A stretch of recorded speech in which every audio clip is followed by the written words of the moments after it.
এতিয়াৰ পৰা কৃষকসকলে 12 মাহে কৰিব পাৰিব মাছৰুমৰ খেতি। অসমৰ কৃষকে 12 মাহে কৰিব পৰা বীজ উৎপাদন কৰিছে কামৰূপ জিলা কৃষি বিজ্ঞান কেন্দ্ৰৰ মাছৰুম স্পন প্ৰডাকশ্যন লিমিটেড ইউনিটে। ইয়াৰ লগত কৃষি বিজ্ঞান কেন্দ্ৰটোৰ মুখ্য বিজ্ঞানী হুনমনা ভূঞাহঁতে আমাৰ কিছু কথা বতৰা হৈছিল, সেয়ে আমাৰ দৰ্শকসকললৈ আগবঢ়ালোঁ। মাছৰুম স্পন প্ৰডাকশ্যন কেন্দ্ৰটো আমাৰ কামৰূপ কৃষি বিজ্ঞান কেন্দ্ৰত যোৱা 5 বছৰমান ধৰি ইয়াত চলি আছে আৰু এইটো আমাৰ কৃষকসকলৰ সহায় হোৱাকৈ যে মাছৰুম উৎপাদনৰ কাৰণে আমাৰ যিখিনি স্পনৰ প্ৰডাকশ্যন প্ৰয়োজন হয় সেই স্পনখিনি প্ৰডাকশ্যনৰ কাৰণে আমি কৰিছোঁ। আচলতে আমি প্ৰশিক্ষণ দিওঁ, বিজ্ঞানসন্মত প্ৰশিক্ষণ দিওঁ, কিন্তু প্ৰশিক্ষণ দিয়াৰ পিছতে আমাৰ কথা হ'ল যে আমাৰ কৃষকসকলৰ প্ৰথম প্ৰশ্ন আহে যে আমি ক'ত পাম, এই বীজ ক'ত পাম বা এই বীজটো কেনেধৰণৰ হ'ব, হাতে কামে লগাবৰ কাৰণে কথা আছে, কেনেধৰণে কৰিব পাৰি। তো আমি এটা কথা চাইছোঁ যে কামৰূপ কৃষি বিজ্ঞান কেন্দ্ৰৰ তৰফৰ পৰা আমি জানো যে মাছৰুম খেতিটো যদি এটা এণ্টাৰপ্ৰিনিয়ৰ হিচাপে ৰাখিবলৈ হয়, মানে উদ্যমিতাৰ হিচাপে যদি এটা বস্তু হিচাপে ভাবিবলৈ হয়, সেই কৃষিটোত কিন্তু আমি চাব লাগিব যে গোটেই বছৰজোৰা ধৰণে আমাৰ হ'ব লাগিব। এতিয়া আমাৰ কি হয়, প্ৰায়সকল কৃষকে যিসকলে আমাৰ মাছৰুম কৰে অসমত আমি দেখোঁ যে তেওঁলোকে অক্টোবৰ মাহৰ পৰা মাৰ্চ বা এপ্ৰিল মাহলৈকেহে কৰে। গতিকে এপ্ৰিলত যেতিয়া উষ্ণতা বাঢ়ি আহে, বাঢ়ি অহাৰ লগে লগে তেওঁলোকে মাছৰুম খেতিটোৰ পৰা আঁতৰি যায়, কাৰণ গৰমত ৰাখিব নোৱাৰে, হয়,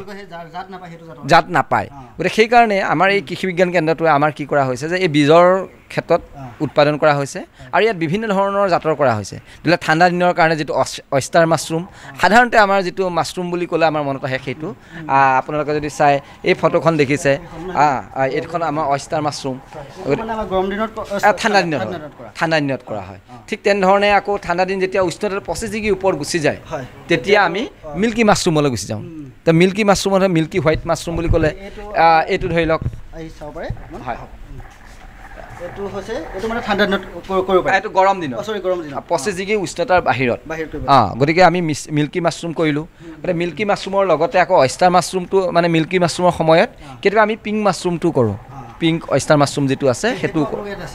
আছে। তাৰপাছত আহিলে আমাৰ ঠাণ্ডা দিনৰ কাৰণে আকৌ আমাৰ আৰু এটা মাছৰুম আছে যিটো বাটন মাছৰুম বুলি কয়, সেইটোৰ কাৰণে অৱশ্যে পদ্ধতিটো বেলেগ হয়। গতিকে আমি বাটন মাছৰুমৰ ইয়াত বিশেষকৈ স্পন প্ৰডাকশ্যন আমি কৰা নাই এতিয়া বৰ্তমান সময়ত আমি অয়েষ্টাৰ মাছৰুম হয় বা মিল্কী মাছৰুম, এই দুইটা বস্তুৰে মানে আমি প্ৰডাকশ্যন কৰি আছোঁ। গতিকে এইটো এটা আমাৰ কেন্দ্ৰ, এই প্ৰডাকশ্যন কেন্দ্ৰটো, হয়। তাত আমাৰ যেনেকৈ এইটো অট'ক্লেভ মেচিন আছে, এইটোত আমাৰ উষ্ণতা যিখিনি আমাৰ বীজ আছে বীজখিনি শোধনৰ কাৰণে আমি ব্যৱহাৰ কৰোঁ আৰু গৰম কৰি। ঠিক তেনেধৰণে আমি যিখিনি বইল কৰিবলগীয়া হয়, যে উতলাই আমি সিজাবলগীয়া হয়, সেইখিনি আমি এইটো কৰোঁ, মানে গৰম কৰোঁ। আমি আচলতে এটা প্ৰচেছ, মাছৰুমৰ যিটো আমাৰ স্পন পদোৱাৰ এটা প্ৰচেছ, এই প্ৰচেছকেইটা আমি ব্যৱহাৰ কৰোঁ। ঠিক তেনেধৰণে আমাৰ যেতিয়া বীজখিনি হয় সেই বীজখিনি আমি কি কৰা হয়,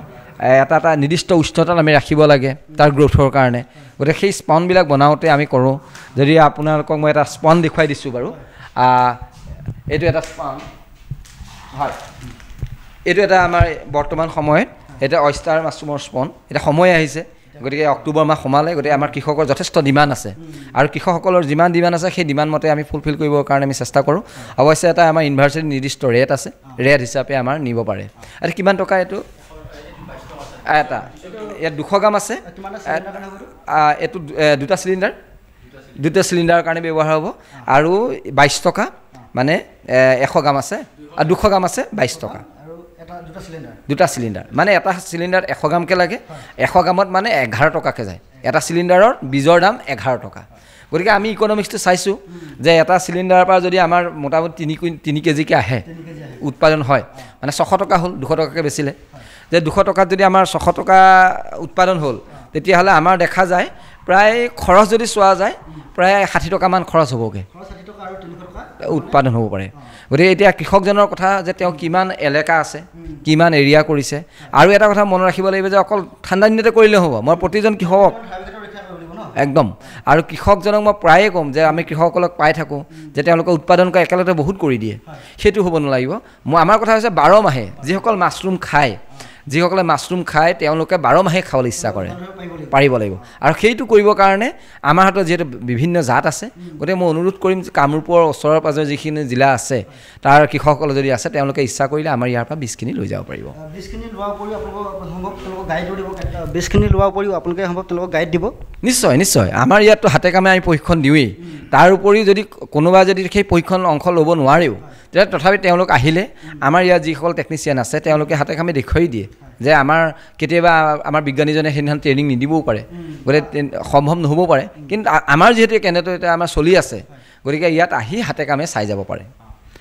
প্ৰশিক্ষণ আয়োজন কৰে যেতিয়া আয়োজন কৰে প্ৰশিক্ষণৰ অংশ ল'বলৈ হ'লে কৃষকজনে কেনেকৈ ধৰণে আপোনালোকক যোগাযোগ কৰিব কৃষকসকলে আমাৰ ইয়াত আহি যদি তেওঁলোকে খবৰ কৰে তেতিয়া প্ৰত্যক্ষভাৱে আমাৰ ইয়াত ক'লেই হ'ল যে এখন কেতিয়াবা আমাৰ এখন দৰখাস্ত দিব পাৰে নিদিলেও কথা নাই আমাৰ কৃষকসকল যদি এইটো অনুষ্ঠান কৃষি বিজ্ঞান কেন্দ্ৰ কামৰূপটো কামৰূপ জিলাৰ কাৰণে এইটো আছে প্ৰতিখন জিলাতে কৃষি বিজ্ঞান কেন্দ্ৰবিলাক আছে আপুনি নিশ্চয় জানে গতিকে ইয়াৰ কৃষকসকলে আহিলে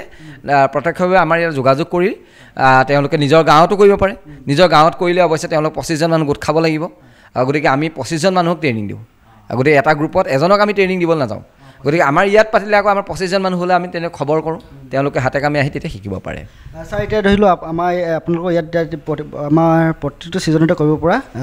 মানে মাছৰুমৰ জাত আছে এতিয়া সম্ভৱ এতিয়া ধেমাজিৰ মানুহজনৰ কৃষি বিজ্ঞানৰ সেইটো বস্তু নাথাকিব পাৰে তেওঁলোকে আপোনালোকৰ যোগাযোগ কৰি পুলি ৰুব মানে ইয়াৰ যিটো স্পনটো ল'ব পাৰিব নিশ্চয় নিশ্চয় এইটো আমাৰ হৈয়ে থাকে আমি অসম বুলিয়েই নহয় আমি যোৱা বছৰ বিভিন্ন ৰাজ্যলৈকে অসমৰ চুবুৰীয়া ৰাজ্যবিলাকত ধৰি অৰুণাচল মেঘালয়লৈও আমি পঠিয়াইছোঁ আৰু নাগালেণ্ডলৈও পঠিয়াইছোঁ গতিকে যিটো যিমান আছে আমি সেইমতে পঠিয়াই থাকোঁ গতিকে এনেকুৱা নহয় যে এইটো অকল আমি কামৰূপৰ কাৰণেই কৰিছোঁ আমি তেনেকৈ চুবুৰীয়া আমি আন আন ৰাজ্যবিলাকলৈও আমি ইয়াৰ পৰা বীজ পঠিয়াইছোঁ মানে আগ্ৰহীসকলে কামৰূপ কৃষি বিজ্ঞান কেন্দ্ৰৰ লগত যোগাযোগ কৰিলে নিশ্চয় নিশ্চয় পাব আমাৰ ৱেবছাইট আছে ৱেবছাইটতো তেওঁলোকে কেতিয়াবা ডিমাণ্ড দিব পাৰে গতিকে আমাৰ কৃষি বিজ্ঞান কেন্দ্ৰ কামৰূপৰ ৱেবছাইটতো চাব পাৰিব ধন্যবাদ ছাৰ ধন্যবাদ